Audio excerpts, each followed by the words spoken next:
Programme ہمارے مہمان کے ساتھ ذکیہ غزل کا سلام قبول کیجیے۔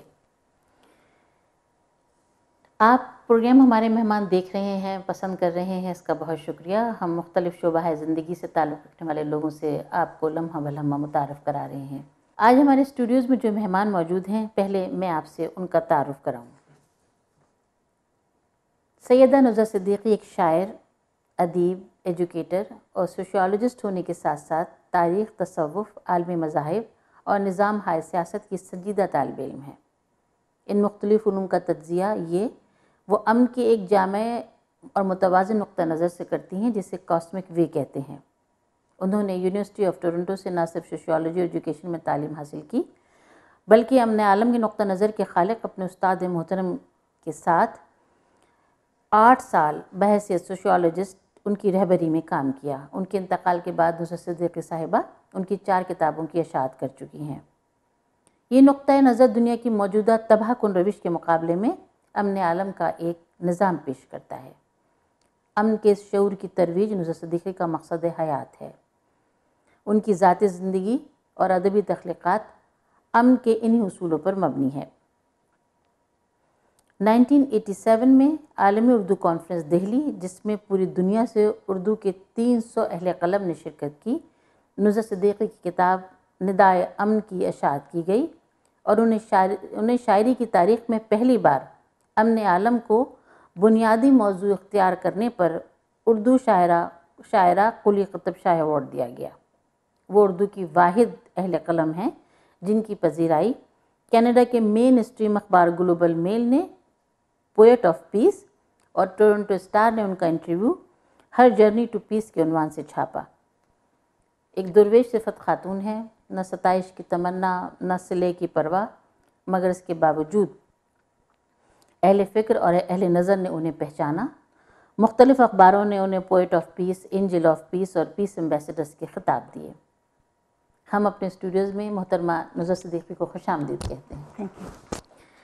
نظر صاحبہ، میں تو ویسے ہی آپ سے بہت مرعوب تھی، اور میں چاہتی ہوں کہ لوگ آپ کو ماشاءاللہ مرعوب تو ہیں، لیکن میں چاہتی ہوں کہ ہمارا پروگرام جو ہمارے مہمان سے عام بہت سے لوگ ایسے دیکھتے ہیں جو مشاعروں میں نہیں آتے یا ہم جیسے لوگوں سے اتنی شناسائی نہیں ہے، تو اس پروگرام کے توسط سے میں چاہتی ہوں کہ آپ اپنے بارے میں پہلے خود کچھ بتائیے، اپنا خاندانی پس منظر بتائیے۔ جی، میرا تعلق ایک صوفیاء کے گھرانے سے ہے، اور میں خدا تعالیٰ کے فضل سے سید عبدالقادر جیلانی رحمۃ اللہ علیہ کی اولاد سے ہوں۔ واہ۔ اور ہمارا صوفیاء کا خاندان کوئی 500 سال پہلے، 450-500 سال پہلے سینٹرل ایشیا سے اچ شریف کے رستے ہندوستان آیا، اور انہیں بتایا گیا کہ وہ لدھیانے جا کر اپنی خانقاہ کا انتظام کریں۔ اچھا۔ تو وہ پچھلے 400-500 سال سے پاکستان بننے تک لدھیانے میں تھے، وہیں ان کی خانقاہ بھی تھی۔ تو اس طرح سے یہ جو تصوف کی بات تھی، اور جو یہ رویہ ہے، درویشانہ رویہ ہے جو آپ کا، اور نہیں، لیکن ایک لوگوں کی فلاح کے بارے میں سوچنے کا جیسے گھٹی میں پڑا ہوا ہے۔ بالکل۔ اور چونکہ میں نے اپنے ماں باپ کو ہجرت کے بعد جب وہ پاکستان آئے اور اپنا سب کچھ ان کا ہندوستان میں رہ گیا تھا، اس غربت کے عالم میں بھی ہر وقت ارد گرد کے لوگوں کی مدد کرتے ہوئے دیکھا، بلکہ یہاں تک کہ اگر وہ کسی کی مدد نہیں کر سکتے تھے تو اس میں ایک افسوس کا ایک سلسلہ گھر میں جیسے شروع ہو جاتا تھا کہ کیا کیا جائے تو یہی میرا بیک گراؤنڈ ہے۔ اور تو آپ نے تعلیم کہاں تک حاصل کی؟ ہمارا خاندان، جیسے بات کر رہی ہوں، ایک تو سید، اوپر سے مسلمان، اور سید، تو ہمارے یہاں پردے کا سخت ایک رواج تھا، اور لیکن اس کے باوجود لڑکیوں کی تعلیم کو بہت اہمیت دی جاتی تھی، یہاں تک کہ میں خود بھی، لوگ حیران ہوتے ہیں جب میں بتاتی ہوں کہ میری ایک پھوپھی جو لکھنؤ میں ہی ان کا انتقال ہوا، وہ وکیل تھیں۔ واہ، لائر تھی یعنی اس زمانے میں؟ اس زمانے میں اصل میں انہوں نے BA کیا تھا۔ جب ان کی شادی ہوئی، ان کے میاں شوکت علی تھانوی صاحب کے کزن بردر تھے، وہ وکیل تھے طلحہ صاحب. اچھا تو جب وہ وہاں گئے تو ان کی تعلیم کا شوق دیکھ کر انہوں نے ان کو کہا کہ آپ بھی لاء کر لیں. تو وہ عورتوں کی جو سائڈ تھی وہ عورتوں کے وہ دیکھتی تھی. اس کے علاوہ میری والدہ اور میری تمام خالائیں 10 جماعت تک اس زمانے میں ہمارے نانا نے اور میری پھوپھیوں کو ہمارے دادا نے پڑھایا تھا. اس کے علاوہ میری والدہ کو ادب کا بہت شوق تھا.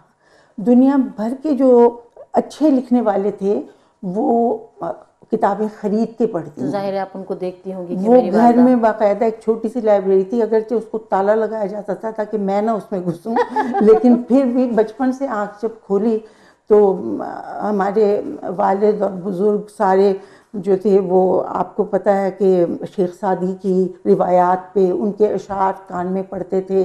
پھر ہم پنجابی ہیں پچھلے 400-500 سال سے, تو بابا بلے شاہ اور دوسرے جتنے صوفی شاعر تھے ان کی باتیں ہوتی رہتی تھیں.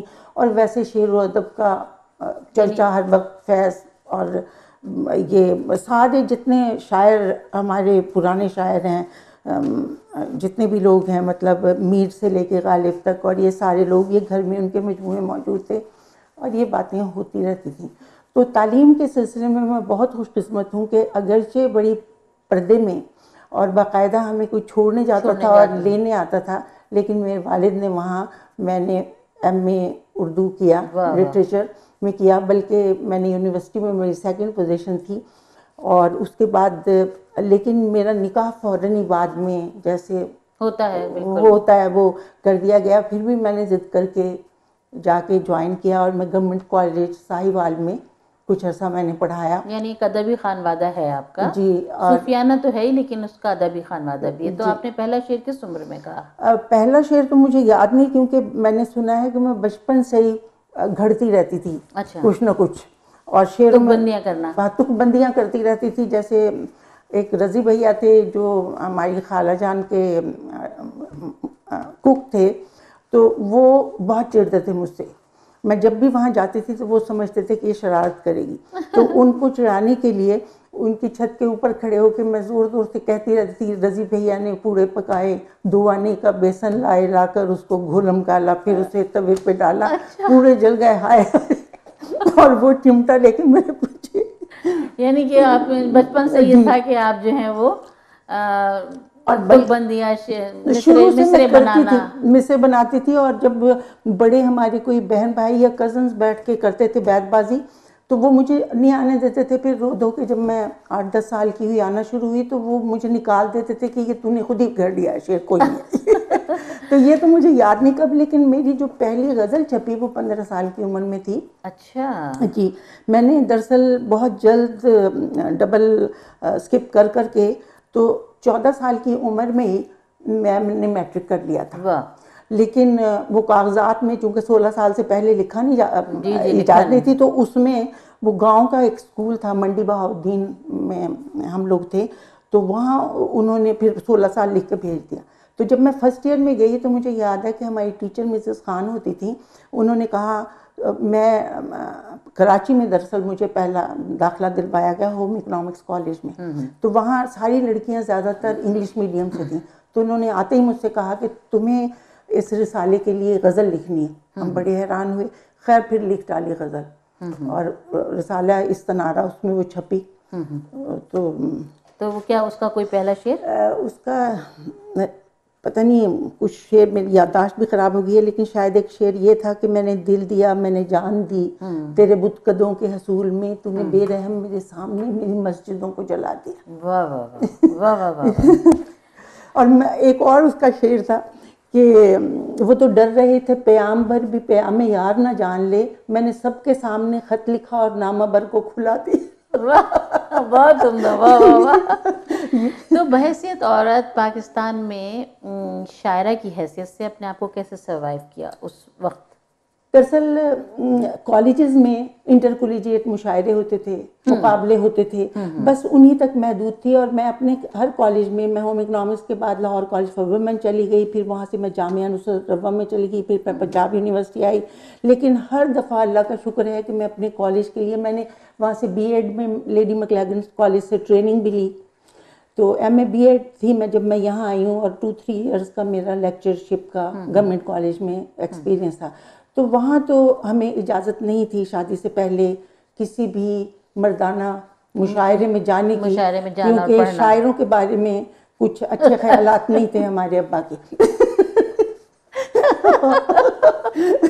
تو ہمیں بہت آتا تھا۔ صرف یہ ہوا کہ جب میں ایم اے کر رہی تھی تو جو پنجاب یونیورسٹی کے اسٹوڈنٹس کا ریڈیو پہ پروگرام تھا، کیونکہ ریڈیو پہ چہرہ نہیں آتا، تو وہ ہر 15 دن کے بعد میں کرتی تھی پروگرام، اس میں اپنا کلام وغیرہ بھی اس میں اپنا ہی نہیں بلکہ دوسرے لوگوں کا کلام بھی، تو وہ بس میں کرتی تھی۔ باقی میں ہر جگہ سے شیلڈز اور مشاعروں کی وہ جیتی رہی اور آتی رہی۔ شاعری کے حوالے سے بر صغیر کی ممتاز اور بلند مقام شاعرہ اور ادیبہ امرتا پریتم نے لکھا ہے کہ ادب میں ایک نئی سمت کا نام دیا، اور اس پر ذات کی گواہی کے عنوان سے آپ پر کالم لکھا، اور ہندوستان میں کی ہر زبان میں اس کا ترجمہ ہوتا تھا اس زمانے میں ان کے اس میگزین کا۔ تو آپ یہ بتائیے کہ انہوں نے اپنی کتاب میں 7 پھولوں کی گتھا کا نام دیا، تو وہ آپ کی طرف کیسے راغب ہوئیں اور آپ کا کلام ان تک کیسے پہنچا؟ اس کے لیے اب ہمیں آگے بہت آگے اپنا سفر جاری رکھنا ہوگا، کیونکہ شروع میں تو جو میرا ابتدائی کلام تھا وہ ویسے ہی تھا جیسے سب لوگ لکھتے ہیں، محبت کی شاعری، غزل میں، اور اس کے علاوہ قومی شاعری کہ چلو ہم عروس وطن کو سواریں نکھاریں، وطن پہ ظلم کے خلاف، افلاس کے خلاف لکھا۔ لیکن جب شادی کے بعد میں یہاں آئی تو ایک تو مجھے ابا جان شادی کے بعد میاں کے حوالے کر کے انہوں نے ہر طرح کی پابندی سے آزاد کر دیا۔ انہوں نے کہا اب یہ جانے اور اس کا میاں جانے، اب جاؤ بھائی۔ تو میرے میاں سلیم صدیقی صاحب بہت ہی پڑھے لکھے، لبرل اور بہت سپورٹیو، محبت کرنے والے انسان تھے۔ تو یہاں جب میں آئی تو میں آگے پڑھنا چاہتی تھی، اور یہاں اردو کا کوئی نام نہیں جانتا تھا، تو میں نے سوشیالوجی میں مجھے داخلہ مل گیا، سوشیالوجی ایجوکیشن میں، کیونکہ وہاں سے میں نے ایم اے بی ایڈ کیا تھا، تو یہ 17 ایئرس کی ایجوکیشن کے بعد داخلہ دیتے تھے۔ تو وہاں جب میں گئی تو میرا سب سے بڑا مسئلہ یہ تھا، لوگ کہیں گے کہ بھئی کوئی یہ مسئلہ ہوگا کہ ہم نئے نئے یہاں آئے تھے تو پیسے کا مسئلہ، بہت بڑا مسئلہ وہ تھا اس وقت۔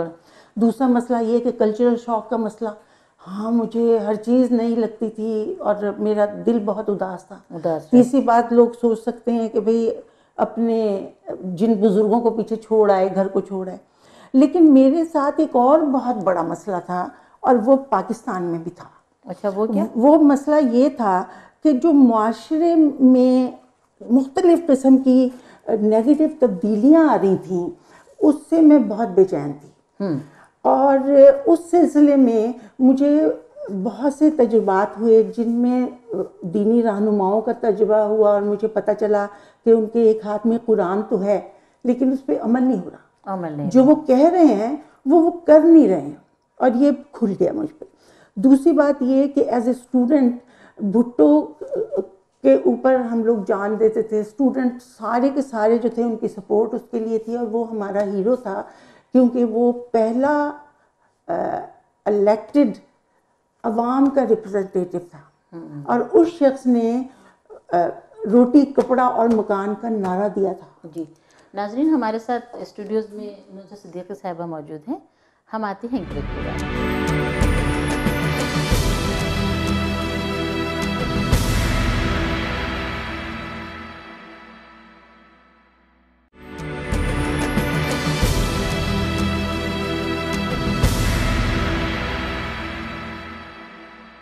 ناظرین، ہمارے اسٹوڈیوز میں ہمارے ساتھ موجود ہیں محترمہ نصرت صدیقی صاحبہ، اور ہم ان سے گفتگو کر رہے ہیں۔ جی نصرت صاحبہ، آپ کچھ؟ ہاں، میں یہ کہہ رہی تھی کہ بھٹو صاحب نے آنے کے 3 مہینے کے اندر اندر، آپ کو پتہ ہے کہ انہوں نے کہا باہر سے جن لوگ سارے لوگ پیسے واپس لے کے آئیں، کوئی نہیں لایا۔ اس کے بعد اس پہ کوئی عمل دخل نہیں ہوا۔ انہوں نے کہا زمینیں جو ہیں وہ تقسیم کی جائیں، مزاروں کو دی جائیں، وہ صرف پیپرز پہ کر دی گئیں اور کوئی عمل دخل نہیں ہوا۔ تو اس طرح کی باتوں سے بہت جلد وہ خواب بھی ٹوٹ گیا، اور پھر وہاں اقلیتوں کے ساتھ جو ہوا، خاص طور پہ احمدیوں کے ساتھ، اس نے مجھے ایک نیا باب اوپن کر دیا۔ اس سے مجھے یہ اندازہ ہوا کہ پاکستان کو جو ایک مسٹیکل سینس دی گئی کہ پاکستان ملک، ہم تو اسی پہ پلے تھے، ملک خدا داد پاکستان ہے، اصل میں یہ ملک خدا داد پاکستان نہیں ہے۔ اس کو اسی طرح جیسے آج اسمبلی میں بیٹھ کے کچھ لوگوں نے فیصلہ کیا کہ یہ سیکٹ جو ہے وہ مسلمان نہیں ہے بلکہ کافر ہے، حالانکہ اس سیکٹ کو جب پاکستان بنا تو انہوں نے مدد کے لیے استعمال کیا۔ سر ظفر اللہ احمدی تھے اور ان کے پہلے فورن منسٹر تھے، اور انہوں نے ان کو پاکستان کو نیشنل اسمبلی میں اور ہر جگہ پیش بھی کیا۔ تو مجھے یہ اندازہ ہوا کہ یہ ملکوں کا بننا ریلیجس نہیں ہے بلکہ ایک پولیٹیکل پروسیس ہوتا ہے، اس میں ریلیجن کو استعمال کیا جاتا ہے۔ لیکن اس کا یہ مطلب نہیں کہ مجھے اس سے محبت نہیں رہی، لیکن یہ پروسیس میری سمجھ میں آنے لگا اور وہاں جو بھی ہو رہا تھا۔ اور مجھے یہ بھی بہت بے چینی تھی کہ وہاں ایک رسول، ایک کتاب کے نام پر ایک ہوموجنس سوسائٹی ہے، سب وہی ہیں، تو وہاں فرقہ وارانہ اور تعصبات اور اس کے علاوہ اور جو کچھ بدامنی ہے وہ آپ جانتے ہیں۔ جب آپ یہاں آئیں تو جب میں یہاں آئی تو میرا سب سے پہلا تجربہ جو تھا وہ یہاں کے ملٹی کلچرلزم کا ہوا، اور مجھے یہ اندازہ ہوا ایک دم سے یہ کھلا کہ بہت مختلف طبقہ ہائے فکر و نظر کے لوگ بھی اپنی اپنے ایریاز میں کام کرتے ہوئے، اپنی اپنی زندگی گزارتے ہوئے امن کے ساتھ رہ سکتے ہیں۔ بالکل، تو یہ ایک میرے لیے آئیڈیل بن گیا۔ تو آپ نے امن عالم کو اپنے شعر و ادب کا بنیادی موضوع اسی لیے بنایا؟ نہیں، ابھی ایسی بات نہیں تھی، ابھی میں صرف یہ تھا کہ ایک خلا تھا اندر جو وہاں پیدا ہوا تھا، اور وہ فل ہونے لگا اس بات سے کہ ملٹی کلچرلزم ہے، یہ ساری فیملی ہے ہماری۔ اس کے بعد OISE میں، Ontario institute for studies in education میں، یونیورسٹی آف ٹورانٹو میں، میں نے سوشیولوجی میں جب داخلہ لیا تو وہاں مجھے تمام جو نظام ہائے عالم ہے اس وقت، کیپٹلزم اور سوشلزم اور انڈسٹریلزم، اس کو ڈیپلی اسٹڈی کرنے کا موقع ملا، اور مجھے اندازہ ہوا کہ سوسائٹیز کیسے بنتی ہیں اور ہماری سوسائٹی میں کیا مسئلہ ہے۔ اور پھر اتفاق ایسا ہوا کہ میرے پروفیسر جناب پروفیسر مدن ہانڈا صاحب، ان کے ساتھ مجھے ریسرچ اسسٹنٹ شپ ملی، جو کہ میں ان کی ساتھ کام کر رہی تھی۔ ان کی کتاب تھی manifesto for a world peaceful world order, اچھا، beyond capitalism and beyond socialism, وہ ایک تیسری راہ تلاش کر رہے تھے۔ جی، وہاں مجھے سوالات کے جواب ملے اور مجھے یہ اندازہ ہوا کہ یہ ایک ایسا پلیٹ فارم ہے، ایک ایسا نظریہ ہے جو سب لوگوں کو ان کے ہیومن رائٹس دے سکتا ہے۔ تو نظریہ امن عالم ہے کیا؟ نظریہ امن عالم ایک ایسا نقطۂ نظر ہے جس میں فرد سے لے کر عالم تک اور کاسمس تک ایک امن کا دائرہ کار ہے، نقطۂ نظر ہے۔ اس کی سیاست بھی امن پہ مبنی ہے، اس کی معیشت بھی امن پہ مبنی ہے، اور اس کی معاشرت بھی۔ شاعری میں پھر آپ اس کو کیسے لائیں؟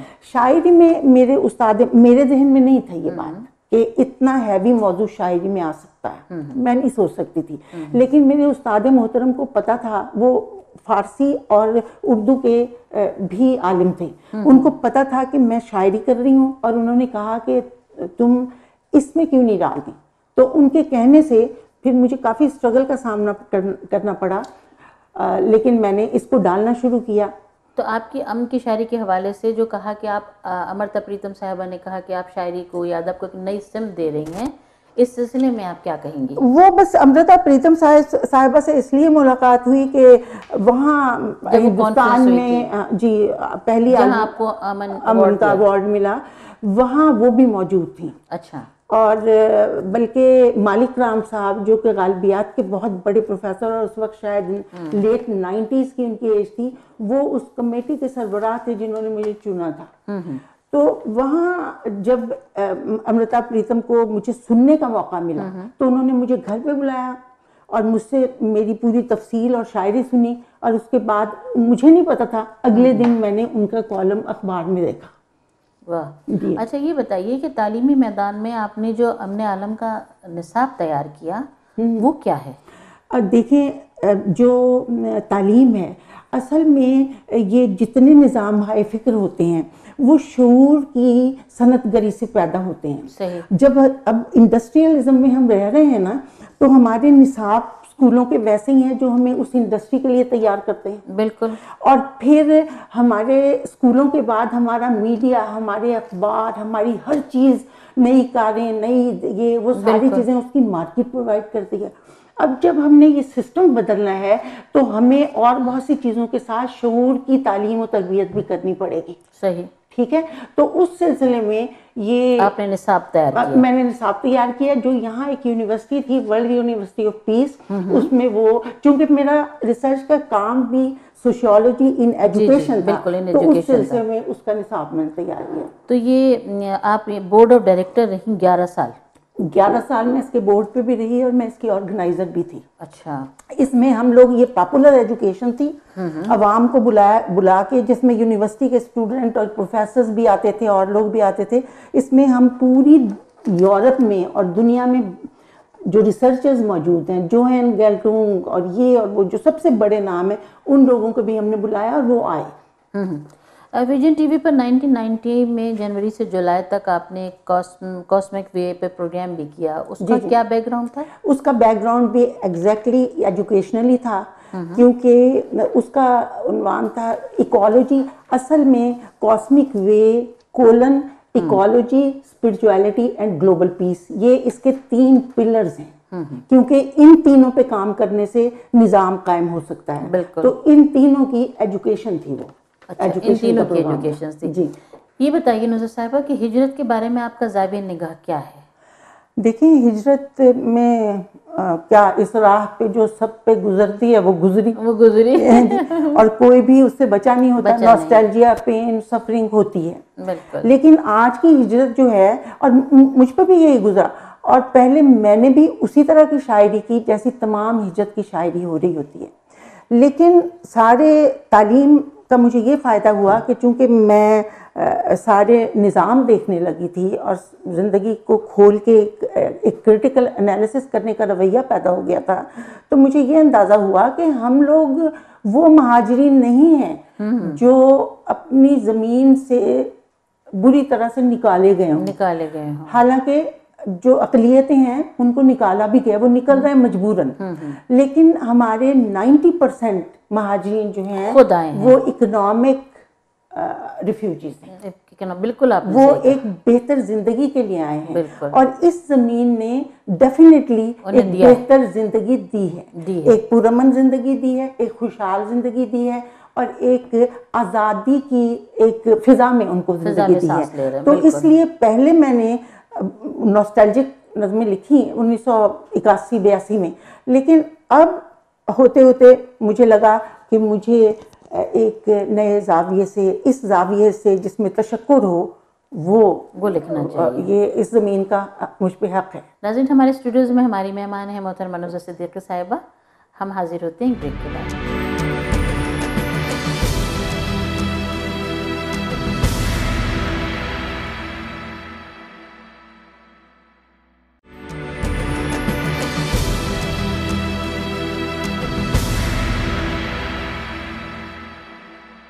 ناظرین، ہمارے اسٹوڈیوز میں آج ہماری مہمان ہیں محترمہ نظر صدیقی صاحبہ اور ہم ان سے گفتگو کر رہے ہیں.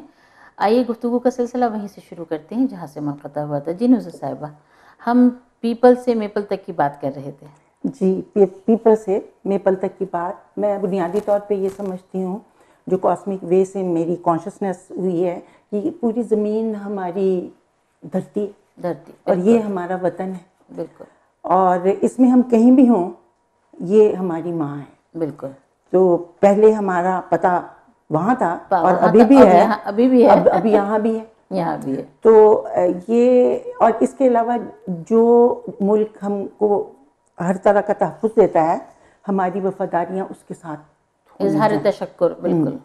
سو یہ زمین، یہ ایک سفر ہے.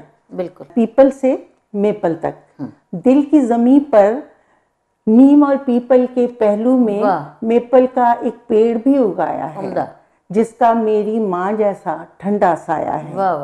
اس کی شاخیں دھرتی کے ہر کونے سے آنے والوں کے استقبال کو یوں باہیں پھیلاتی ہیں جیسے وہ سب لوٹ کے اپنے گھر آئے ہوں. کیا عمدہ ہے، واہ واہ واہ. اس کے تن میں میٹھے رشتوں جیسا رس، میپل سیرپ. واہ واہ. اس کے تن میں میٹھے رشتوں جیسا رس جو ہر کس و ناکس، ہر بے کس کی تلخی دوراں کو کم کرتا جاتا ہے. کیا عمدہ ہے، واہ واہ واہ. اس کے پتے ساری دنیا کے پھولوں کے رنگ سمیٹے، ہر آنے والے بے گھر سے یہ کہتے ہیں، دیکھو ہم نے دھرتی پر گلکاری کی ہے، یوں لگتا ہے جیسے پھولوں کی ایک سیج سجی ہے. تم اس پر بسرام کرو، لمبا سفر تھا، تھک گئے ہوگے، آؤ اب آرام. واہ عمدہ، کیا عمدہ ہے، واہ واہ واہ واہ واہ واہ. میں بھی اس کے سائے میں ہوں، میں بھی اس کے سائے میں ہوں، جس مٹی میں میپل کا یہ پیڑ اگا ہے، اس مٹی میں اب میرے بابا سوتے ہیں. واہ واہ. جس مٹی میں میپل کا یہ پیڑ اگا ہے، اس مٹی میں اب میرے بابا سوتے ہیں، اس میں اب خود میری جڑیں ہیں، یہ میرے بچوں کا گھر ہے، میرا یہ رشتہ بھی امر ہے. واہ واہ واہ، بہت عمدہ، بہت عمدہ، واہ واہ واہ واہ واہ واہ واہ. اور اپنی کچھ اور چیز عنایت کیجیے جو آپ نے پیس کے حوالے سے. جی پیس کے حوالے سے سب سے بڑی جو کاسمک وے ہے وہ یونٹی کی، وننس کی بات کرتا ہے. Oneness with humanity, human family ہے ہماری، ہماری اسپیشی ایک ہے. اور وننس ود کاسمس، اور وننس ود نیچر، کیونکہ نیچر کے ہم ایک حصہ ہیں. اگر ہم نیچر کو پامال کریں گے تو ہم ایکچولی اپنے آپ کو پامال کریں گے. بالکل صحیح. تو یہ ایک طرح سے اہل زمین کے نام یہ یونٹی آف ہیومینٹی کی نظم ہے، اور میں اسے گلوبل اینتھم سمجھتی ہوں. ہر نیشن کا ایک نغمہ ہوتا ہے، یہ زمین کا ہے. بالکل. اہل زمین کے نام. واہ. اگر ہمارے رنگ اور ہمارے نام ایک سے نہیں تو کیا، اگر ہماری سرزمین بانٹ دی گئی تو کیا، اگر ہمارے سر پہ آسماں کی دھجیاں اڑی تو کیا ہوا. سنو ہم ایک ہیں، ہماری ابتدا بھی اور ہماری انتہا بھی ایک، ہم ایک کارواں کے ہم قدم، ہمارا راستہ بھی ایک. سبحان اللہ. ہماری مختصر حیات کے سبھی سراب ایک ہیں، ہم ایک ہیں. ہماری مامتائیں ایک سی، ہمارے بچپنے بھی ایک، ہماری چاہتیں بھی مختلف نہیں، ہمارے رنج ایک سے، ہماری راحتیں بھی مختلف نہیں، ہمارے خواب ایک ہیں. ہم ایک ہی زمیں کی گود کے پلے ہوئے، ہم ایک آسماں کے نور میں ڈھلے ہوئے، فضاؤں کی ادائیں ایک سی ہمارے ساتھ، ہمارے مہر و انجم و مہتاب ایک ہیں، ہم ایک ہیں. ہم ایک ہیں، ہم ایک تھے، مگر نہ جانے کیسے کب ہمارے چار سو حصارے درد کون چن گیا. ابھی ہمارے جسم سانس لے رہے ہیں اور ان پہ تارے عنکبوت مرگ کون بن گیا. کیا اچھا ہے. ہمارے دل کے آئینے پہ گرد کس نے ڈال دی، ذو چراغ عقل کی کیوں دھواں دھواں ہوئی. یہ سب سوال، ساری الجھنیں اور ان کے سب جواب ایک ہیں. ستم کی سب کہانیوں کے، جبر کی حکایتوں کے سارے باب ایک ہیں. مشقتوں کے بوجھ سے دبے ہوئے، عقوبتوں کے خوف سے ڈرے ہوئے، تمام خستہ تن سبھی خراب ایک ہیں. کیا عمدہ. ہم ایک ہیں. واہ واہ واہ. اگر ہم ایک، مگر صداقتوں کے، امن کے، محبتوں کے خواب ایک ہیں. کیا عمدہ. ذات کے حصار سے نکل کے لامکان میں پھیل جانے والی مہربان رفاقتوں کی خوشبوؤں کے سب گلاب ایک ہیں. سبحان اللہ سبحان اللہ. واہ واہ واہ. ہم ایک ہیں. اگر ہم ایک ہیں تو کیوں نہ بڑھ کے ہاتھ تھام لیں. واہ واہ. حصار درد میں کوئی شگاف پڑ ہی جائے گا. اگر ہم ایک ہیں تو کیوں نہ امن اور صداقتوں کی راہ سے، مہربان رفاقتوں کی راہ سے اسی مقام پر چلیں جہاں سے ابتدا ہوئی، جہاں ہم ایک تھے. واہ سبحان اللہ سبحان اللہ. یہ بتائیے کہ کچھ ذاتی سے سوال کہ آپ کے بچوں میں شوق آیا؟ میری ایک بچی جو ہے وہ شاعری کرتی ہے، وہ سنگر ہے. اچھا. تو وہ شاعری کرتی ہے، اس کو کمپوز بھی کرتی ہے، گاتی ہے.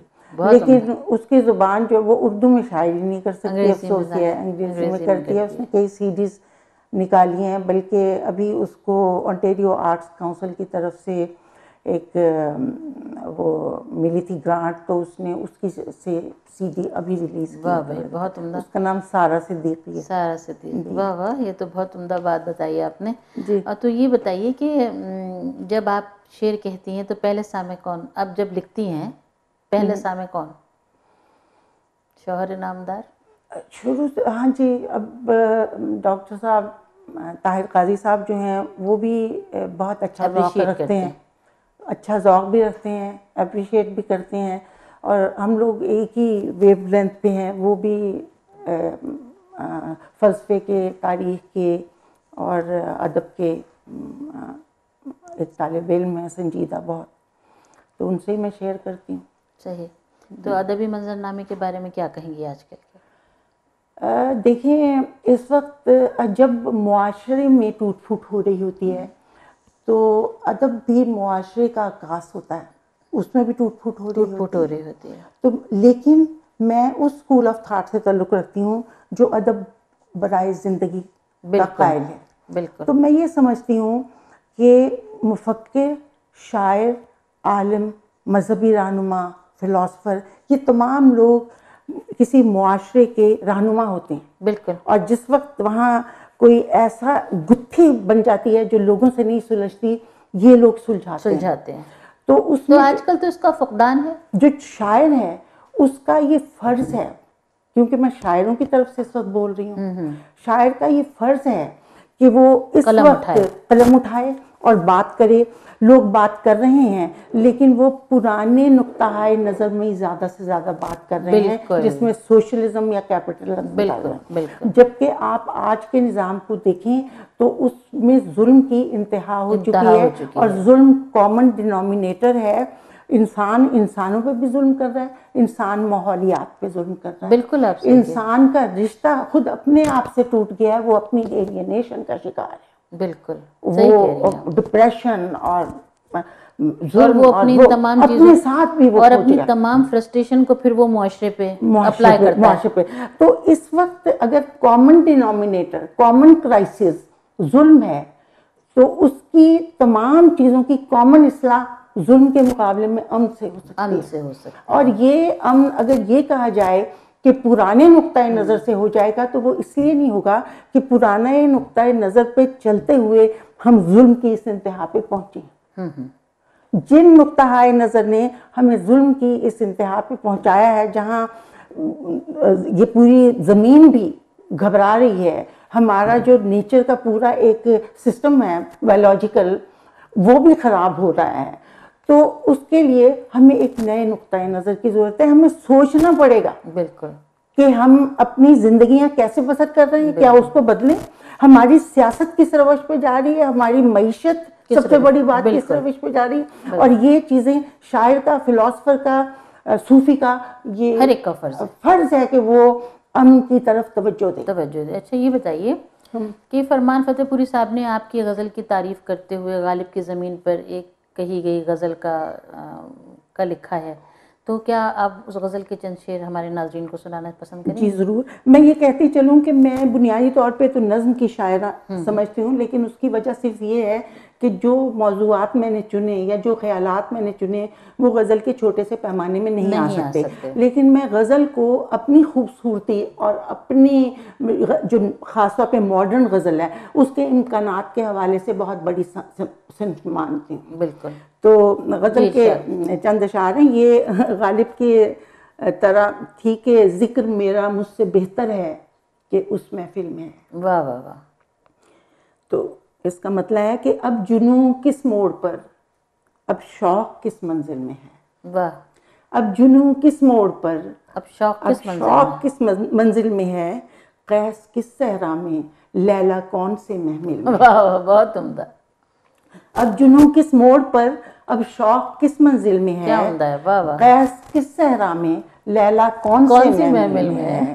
اور کون ہے اس شہر ناپرساں میں اب دل کا رفیق. واہ. کون ہے اس شہر ناپرساں میں اب دل کا رفیق. دشت تنہائی کا سناٹا بھری محفل میں ہے. واہ واہ واہ. دشت تنہائی کا سناٹا بھری محفل میں ہے. اور اس درے جود و سخا کی کیا کہیں جس کی عطا. کیا عمدہ ہے.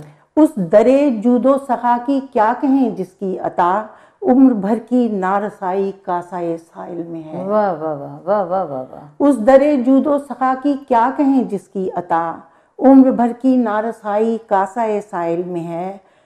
اور یہ ایکالوجی کا شعر ہے کہ ابر و باراں سمسر مسموم ہے اب بحر و بر۔ واہ واہ واہ، ابر و بارہ سمسر سمسر مسموم ہے اب بحر و بر، پھر بھی امکان نمو اس دہر آب و گل میں ہے۔ کیا عمدہ ہے، واہ واہ واہ، ابر و باراں کیا رچی سمسر ہوئی غزل ہے، واہ واہ واہ واہ۔ ابر و باراں سمسر مسموم ہے اب بحر و بر، پھر بھی امکان نمو اس دہر آب و گل میں ہے۔ اور یوں تو اس دنیائے دوں سے سارے رشتے کٹ چکے، واہ، یوں تو اس دنیائے دوں سے سارے رشتے کٹ چکے، ہاں مگر ایک دل زدوں سے رابطہ اس دل میں ہے۔ واہ واہ واہ، یوں تو اس دنیائے دوں سے سارے رشتے کٹ چکے، ہاں مگر ایک دل زدوں سے رابطہ اس دل میں ہے۔ اور گرہ لگائی ہے کہ کمتر از نقش کف پا میں کہ گرد راہ میں گم۔ کیا عمدہ ہے، واہ واہ واہ واہ، کمتر از نقش کف پا میں واہ، کہ گرد راہ میں گم، ذکر میرا مجھ سے بہتر ہے کہ کہ اس محفل میں ہے۔ کیا عمدہ، ماشاء اللہ ماشاء اللہ، بہت عمدہ۔